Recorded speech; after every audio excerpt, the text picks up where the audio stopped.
I know. There was a speck in Justin's hair. We still don't know what it is. Our best researchers have been working around the clock to figure it out. We will report back to you when we have found an answer. In the meantime, please forgive his oblivion. Thank you. I'm not saying that new designer fragrance releases are bad. They don't smell bad. They smell good. And I think many of you would agree. But for me, at this point in my journey, I've decided that good is not good enough. And especially not good enough to justify a $65 plus purchase of a fragrance that can serve the exact same purpose as 35 other fragrances in my collection. And what is that purpose? To simply smell good to others. I've talked about this several times already. I don't believe it's necessary to have dozens of ways to simply smell good. That's so redundant. You only need a few. Maybe one, some people would say. In fact, you don't need any if we're talking about need. But if we're gonna entertain the idea of having the luxury, then a handful of them is great. But to have like 30, 40 ways of just to smell mass appealing, again, I don't believe that's your collection. That's not your identity in terms of your fragrance wardrobe. Anyway, I've talked about that before. I'm not gonna go into it more. Now, as promised in the title, there are some relatively contemporary designer releases that have really captured me, that I do consider to be standouts. I consider them to be exceptional. We're talking about within the last 10 years or less. I'm just considering that as contemporary. What makes them stand out? It's very simple. They are decidedly different from what is selling the most and what is being discussed the most, which makes them unique. They actually develop in an interesting way on my skin and keep my interest throughout the day. And finally, they have a quality, if you're asking me, that supersedes the designer / mainstream moniker. They are not simply created to be appealing to as many people as possible. They have focus in their profiles. They might be created to appeal to a small and specific demographic. This also typically makes them unique in character. All this to say, I seek specificity and uniqueness in my fragrances. I'm not looking for something that has a little bit of something for everyone so that it casts a wide net. I'm looking for focus, as I said. So this video is not a top 10 list. This is just a collection of fragrance brands and some offerings in those brands that I consider to be worth your time and attention. If you're looking for something in the designer realm that is going to stand out from the rest of all the crap that keeps coming out. Now, before I dive into it, I will say that there's one fragrance currently that is a brand new release that I think was just released this year from Givenchy, and it is called, I have to read this because this is a ridiculous name, Givenchy Gentleman Eau de Parfum Reserve Privé. What the hell? The scent sounds really interesting. My only concern is that it might smell a little bit too similar to something like Dior Homme Parfum or Dior Homme Intense, which would make it redundant in my collection, but I am already applauding Givenchy for kind of getting away from what everyone else is doing, even though this is not a new model when it comes to fragrances for men, using iris and sweeter vanilla notes and things like that and warm notes and putting it all together into this kind of metrosexual profile. But I'm still interested because also that bottle does look pretty dope. Anyway, let's dive into this. Again, I have just a few collections here. First house I'm going to highlight here is one of the most underrated designer houses, if you're asking me, in terms of here on YouTube, Cartier. And I have a number of them. I don't have them all here with me.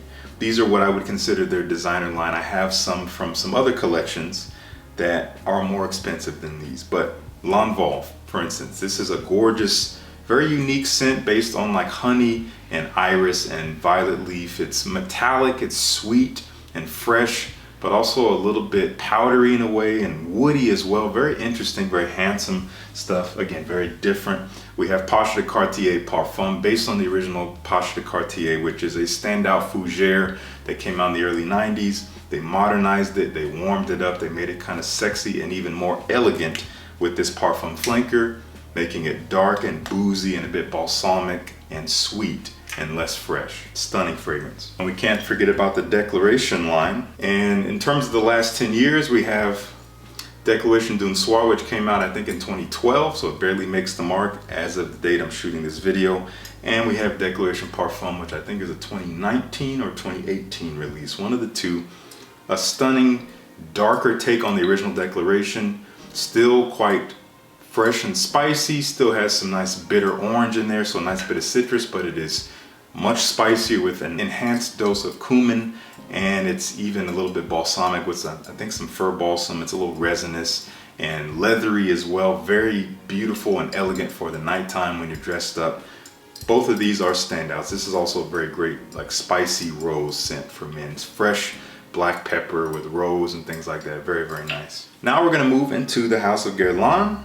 I have many fragrances from this house I've yet to try, but if we're talking about their designer realm of fragrances, and there's a lot of debate here because people say, well, Garland's not a designer brand because they don't make other stuff. Look, if you look at the purpose of the fragrance, if you look at the price point, if you look at the demographic and all these things, we can make these delineations even within a brand to say, yeah, these are their designer or mainstream style fragrances.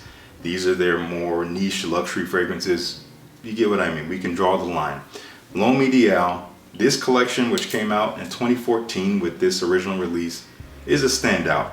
They came out, I think, in the midst of this kind of metrosexual men's craze in terms of men's fragrances in the designer realm, using iris and things like that. Sweeter, warmer fragrances, not quite in that bubblegum, juicy, juvenile, clubby direction as we saw with some stuff just a couple years earlier, like Ultra Mall and obviously 1 Million and all that stuff. This is more elegant and more refined. This is almond and cherry and leather, maybe some woods. Gentlemanly fragrance. Ideal man is what it stands for. I think it kind of suits it very well. It's handsome, but it's also very thoughtful and very sensitive. And then we had plenty of other renditions that came out after that. We had the Eau de Parfum, which is an intensified version of the original, a little bit more leather in here, a little bit more intensified cherry as well. We had the Cologne flanker, which is a lightened version of it, focusing on citrus like grapefruit with some pink pepper, so it's fresher, it's kind of fizzy, very lively and bright, but still has that beautiful creamy almond in there, really beautiful for the summertime. We have one of my favorites, the L'Intense flanker, which is a darker, smokier, spicier take on the original, really great for the winter at nighttime, dressed up in all black just like this bottle. And then the newest is the Extreme Flanker, which is still a standout. They took that DNA, they added some tobacco in there, which I don't get a ton of. Definitely some plum, which kind of replaces the cherry vibe, but you still have that creamy almond, a little bit vanilla in a way. It's definitely a darker personality than the original, but I don't think it's quite as dark as the Intense. I'm really curious to see what else they're gonna come out in this line. There's a couple others that I don't have, the cool version, the sport version, I don't have those. But I have tried them and they're pleasant, not my favorite ones, but I still love the collection as a whole, and I'd like to see where they're going. It goes without saying that one of the most standout brands in the designer realm of anything, but fragrance especially, is Tom Ford. Iconic, puts out nothing but quality. And we have a couple different collections that Tom Ford uses to communicate his fragrance philosophies. His signature collection is his affordable collection, so to speak. You're still gonna find them for over $100 retail, even for the smallest size. But compared to everything else, and especially with the quality that you get, totally worth it. Beau de Jour, we have Ombre Leather. Both of these are phenomenal scents. They were both originally in the Private Blend line, which is his other fragrance line. We'll get to this in a second. But he actually transitioned them into the signature line, and he's done this with a number of his fragrances. I think it's a fantastic move, taking stuff that maybe didn't sell too well in the more expensive line, bringing it down a little bit closer to the ground for people to obtain a little bit more easily for a better price, but still giving them the quality that he thinks they deserve. Beau de Jour is a great barbershop scent, harkening back to fragrances from the 80s, and Ombre Leather is a sweet, soft, but powerful leather fragrance that works great in a leather jacket. It's really quite beautiful and very, very attractive. The Private Blend collection, this is a standout collection for sure. After he came out with his first fragrance, Black Orchid, in 2006, which I don't need to really talk about. It's a fantastic fragrance. It changed the game in many ways. He came out with the Private Blend collection the following year with Tuscan Leather and Tobacco Vanille and Oud Wood and all the favorites. I could go on and on about many of them. Plum Japonais, one of my favorites. I love Tobacco Oud. Anyway, Tom Ford, totally worth the money, I think, at least in terms of sampling. I'm not saying go blind buy any of these fragrances, no matter how cheap you might find them. Get samples if you're really, really interested. Now, I will say this, one brand you will not see in this video is Chanel. Why? Well, there's some fragrances I still have yet to try from Chanel, mainly coming from the Les Exclusives line, which I said that terribly, but I don't really consider that their designer realm, even though they are a designer brand. That is a little bit more of their privé collection, their more elevated, more expensive collection. But if we're talking about their mainstream stuff, things you'll find in your department stores, they haven't given us anything new in a long time. The last new DNA that they gave us for men was Bleu de Chanel, which came out in 2010. It's been 12 years. They've given us numerous flankers since then, but we're still waiting on something new. So ball's in your court, Chanel. I do want to talk a little bit about Dior, because I do think within the last 10 years they have a pretty good variety. If you like the Sauvage line, which I don't really care for, they've come out with flanker after flanker after flanker after flanker, but the newest one I think is, at least for me, my favorite, suits my needs and my taste the most. It has a richness that the others don't have. It has a little bit more of a maturity that the others don't have, and it's very, very powerful. 2 sprays of this is quite enough. It will fill a room. It's definitely overpriced, so I don't recommend blind buying it. Sample it in the store, see how you feel about it. On your skin though, on your skin. And not just smelling like this. You know, you can put it on your hand, but waft it to yourself, or maybe go into the store and just commit to 2 sprays on your neck and walk around and just wear it. The sales associate gets mad, just run, outrun them. They're wearing dress shoes, you'll probably be able to run faster. Now we have the Homme line. A lot to dig into with this. I'm not gonna dig into it all now, but the original Homme line in its first rendition is iconic and trailblazing and game-changing, really bringing iris as a powdery, waxy component to men's fragrances and putting it in the forefront. Now they've kind of departed from that altogether in terms of their newest stuff. They're not completely discarding it, but it's not the forefront of the brand anymore. We have Dior Homme 2020, which is a fragrance I tried to hate. I talked about that in this video because it was a complete departure from a fragrance I really loved. But I have to admit, it still has that Dior quality, and it's not basic. While it is simple, it's not basic. It's not like everything else out there that's trying to be mass appealing. I wouldn't say it's trying to catch everyone with all these different elements lumped into one. It does have a bit of a specific personality. It's a fresh woody fragrance with a bit of this musky, sexy backbone. It's kind of light, but it's very versatile, and it's a little different, a little different. The Fahrenheit DNA is iconic, of course. Le Parfum, which I think is discontinued. I keep hearing conflicting rumors, but I don't know. Came out in 2012, I believe, and it is a standout fragrance. It takes the original from 1988 and it makes it more modern. It warms it up, kind of similar to the Cartier Pasha Parfum. It warms it up, adds booziness from rum, adds some vanilla, a little bit of anise and licorice. So it's a little bit unusual, not for everyone, but very refined and also very powerful. So something to wear as a show-stopping scent when you want to have a presence in the room and stand out. Lalique. Lalique is an incredibly special brand. They are known for their glassware and many other things, but they're known for their very different fragrances. They decidedly budget their money to make fragrances that are not going to appeal to everyone. And they don't care. They just keep putting out fragrances that are unique and different and interesting, like the Encre Noire series, not for everyone. The original one, it's fine.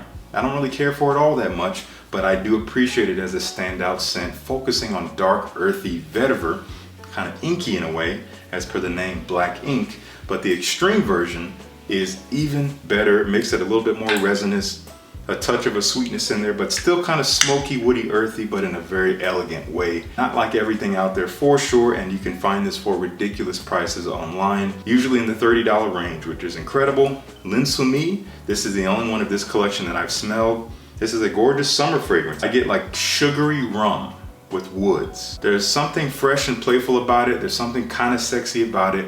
It means the rebellious. I don't find it as a very rebellious fragrance, but it's different, especially for the designer realm. I wouldn't say it's my favorite in terms of quality, but the profile is decidedly different. So Lalique is definitely a brand to check out, not only because they put out great stuff, but also because it is easy to obtain money-wise, if that is an issue for you. Now I gotta say, I love the direction of Gucci. I only have one fragrance here in my collection from their recent redirection several years ago that I absolutely love. There's others that I still have yet to try, like the new Gucci Guilty Eau de Parfum. I never tried the Oud flanker. I think there's a new Parfum flanker, and you know, lots of flankers, but still putting out interesting stuff. But Guilty Absolute Pour Homme.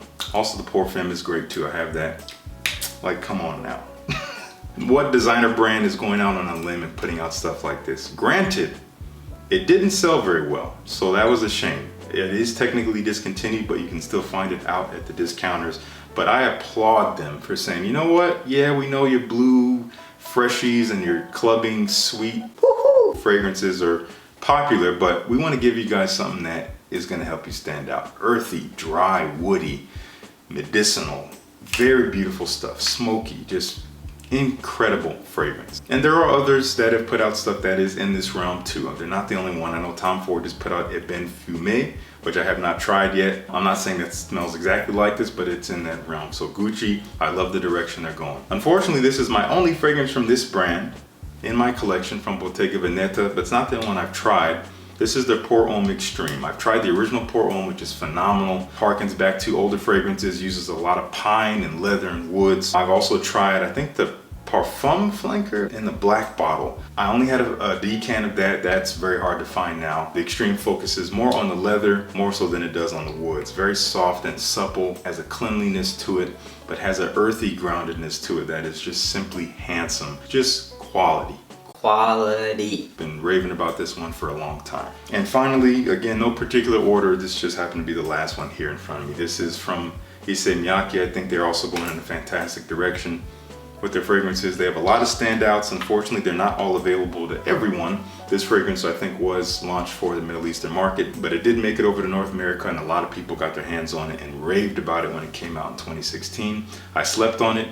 I happened to pick up a bottle a couple years ago from fragrancebuy.ca when it was in stock for like 30 minutes, and I don't regret it. This is beautiful, warm, sweet, woody amber. It's kind of vanilla in a way, but there's something different about it. It does not smell edible, has more of a resinous quality to it. Very well balanced, kind of a designer take on maybe these traditional Middle Eastern profiles. It's kind of a beginner's introduction into what these fragrances can smell like. No oud or anything in here, but a standout in the designer realm. Stuff like this is fantastic, and others in this kind of darker, sweeter realm from them are also fantastic as well. So those are just some fragrances that I have in my collection that are coming from well-known designer brands that I think are worth it. Again, these are relatively contemporary. They're actually trying to do something different in the midst of redundancy and the same old recycled crap over and over.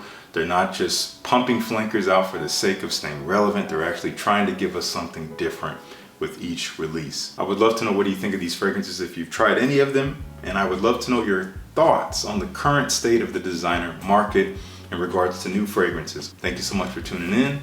Peace. I'll see you in the next one.